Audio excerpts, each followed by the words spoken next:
child who wanted all of so wild, though tired of slow motion, but played with devotion, babe, and sang with devotion, just a whole other notion. I was 14 and a half, and it wasn't no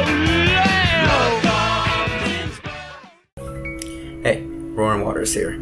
I know it's been a while, but school started recently, and I've kind of had to adjust to college life and having to coexist with another human being in a small room, and that can kind of put a damper on any plans you might have, which obviously could include music reviewing. Not that I've stopped listening, of course, which takes me to today's album, Richard Hell and the Voidoids, Blank Generation, which is turning 40 sometime this month.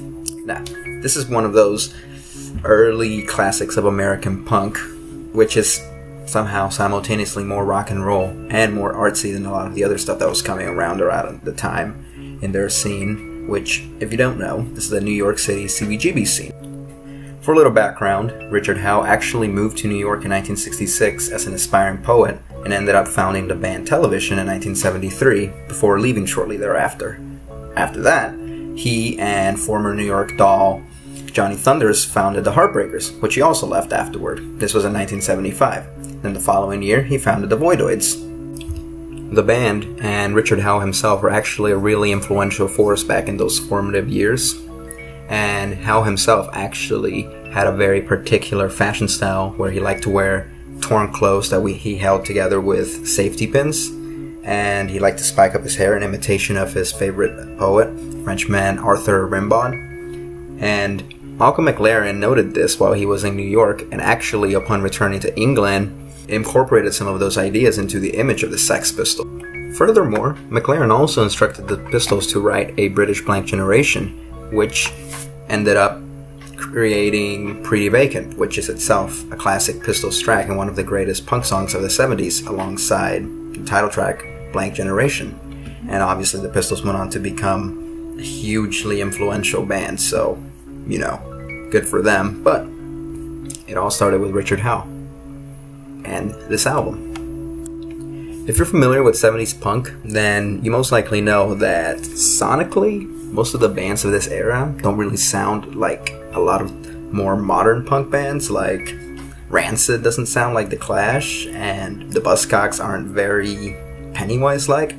So if you're not very familiar with the sounds of 70s punk, especially American punk, this album might surprise you upon first listen, because it's a little bit, like I've said, artsier than a lot of stuff that was going on. You know, it's artsier than the Ramones. There's more stuff going on here than on Rocket to Russia or Leave Home or anything like that. So it's really quite something that you have, you know, all the traditional 2-3 minute songs in here, but behind all that and this album there is the colossal 8-minute Another World, you know, which is mostly instrumental and isn't as ferocious or high speed as some other punk tracks, even on this album. It's a lot moodier, a little bit slower, it drones on a little bit, just with repeated guitar licks, and that's not something that you saw generally a lot of back in the day, and it's not something you would see a lot of in modern day punk rock. Maybe in the more experimental aspects of punk music, but just in traditional punk rock, it's still a very particular, very unusual sound. And speaking of guitar work, the work on this album is phenomenal. Ivan Julian and Robert Quine are an underrated guitar duo, especially within punk. You know, they're as symbiotic as anything the Stones ever had as a guitar team, and are as able to be as straightforward as, you know, Jones and Strummer in The Clash. They and drummer Mark Bell help propel the songs forward during the faster segments or during the faster songs, and they kind of get the tempo going. They have a lot of energy, but even then they can still slow down and be moodier, more relaxed during some of the quieter songs, some of the quieter segments, like the aforementioned Another World.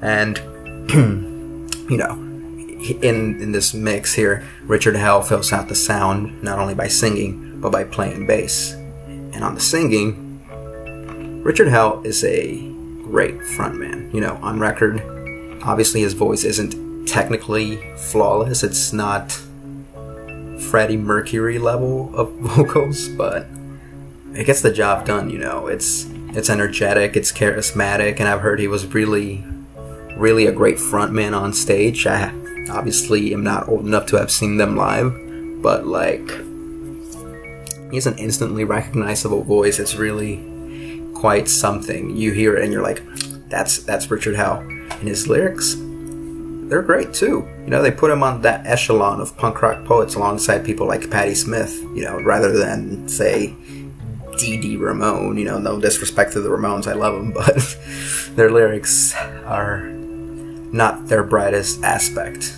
you know, in terms of more intellectual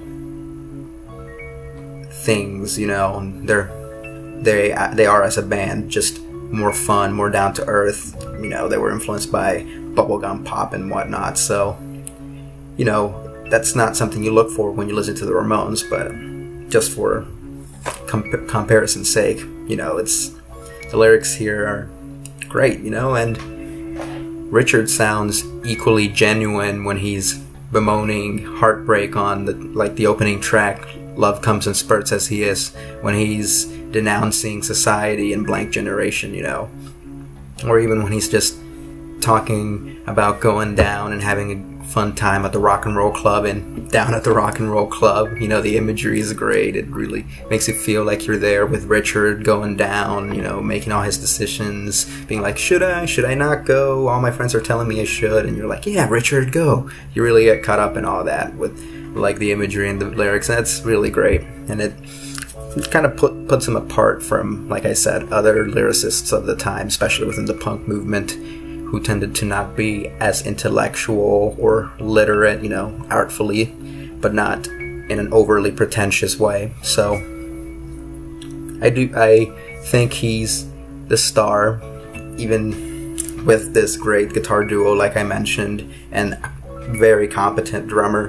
Richard Hell is still the star of the show. It's his band, his words, except for on the cover, and his voice, you know, it's what drives the album. And the album is, overall, a very solid, very excellent effort. The standout tracks here, I would say, are Love Comes in Spurts, Liars Beware, Betrayal Takes Two, Down at the Rock and Roll Club, and the title track, Blank Generation. Excellent album, like I said. And I give it a 9.5. And that's my rating. Bye.